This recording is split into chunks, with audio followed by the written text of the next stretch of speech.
सिंहभूम में भाजपा की गीता कोड़ा और झामुमो की जोबा मांझी में है कड़ी टक्कर। नतीजों को लेकर प्रत्याशियों की धड़कनें हुई तेज। 4 जून मंगलवार को लोकसभा चुनाव के नतीजे आएंगे। चुनाव नतीजों को लेकर जनता में उत्सुकता है। वहीं सिंहभूम सीट से चुनाव लड़ रहे प्रत्याशियों की धड़कनें भी तेज है।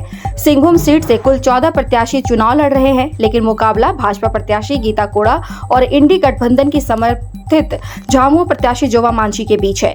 बताया जा रहा है कि दोनों के बीच कांटे की टक्कर है। जनता में उत्सुकता है कि इस कांटे की टक्कर की बाजी को कौन जीत ले जाएगा और सिंहभूम में 2024 का लोकसभा चुनाव जीतकर दिल्ली के लोकसभा में सिंहभूम का प्रतिनिधित्व कौन करेगा। बता दें कि जोबा मांझी और गीता कोड़ा में एक समानता यह है कि दोनों महिला जनप्रतिनिधि अपने पति के राजनीतिक विरासत को आगे बढ़ाने का काम कर रही हैं। इससे पहले गीता कोड़ा ने वर्ष 2019 में कांग्रेस के टिकट पर सिंहभूम सीट से चुनाव लड़ा था और भाजपा प्रदेश अध्यक्ष लक्ष्मण गिलुआ को करारी शिकस्त दी थी।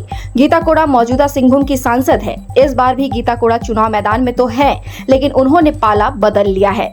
इस बार कांग्रेस नहीं बल्कि भाजपा के टिकट पर गीता कोड़ा चुनाव मैदान में है। गीता कोड़ा की माने तो इस बार मोदी सरकार 400 पार होगी। उन्होंने बताया है कि सिंहभूम की जनता ने उन्हें भरपूर प्यार और अपना वोट दिया है। मतगणना के दिन सिंहभूम सीट से भाजपा प्रचंड बहुमत से जीतने वाली है। नतीजे भाजपा के पक्ष में ही आएंगे। वहीं दूसरी तरफ जोबा मांझी 5 बार मनोहरपुर से विधायक और झारखंड सरकार में 4 बार मंत्री बनती आई हैं। बिहार काल से उनका पश्चिम सिंहभूम के मनोहरपुर विधानसभा में दबदबा रहा है। इससे उनके राजनीतिक कद का अंदाजा लगाया जा सकता है, लेकिन यह पहली बार है कि वह राज्य की राजनीति से आगे बढ़कर देश की राजनीति में कूद पड़ी हैं। जोबा मांझी पहली बार लोकसभा चुनाव में सिंहभूम सीट से चुनाव लड़ रही हैं।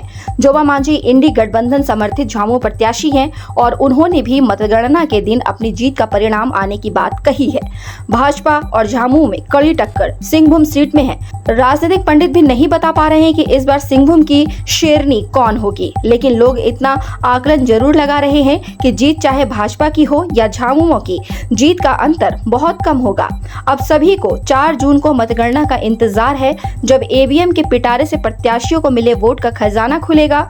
लोग टकटकी लगाए वोटों की गिनती का इंतजार कर रहे हैं। वहीं दूसरी तरफ प्रत्याशी और समर्थक सहित पार्टी नेताओं और कार्यकर्ताओं की धड़कनें तेज है। देखना दिलचस्प होगा कि सिंहभूम में 2 महिला की टक्कर में बाजी कौन मार ले जाता है।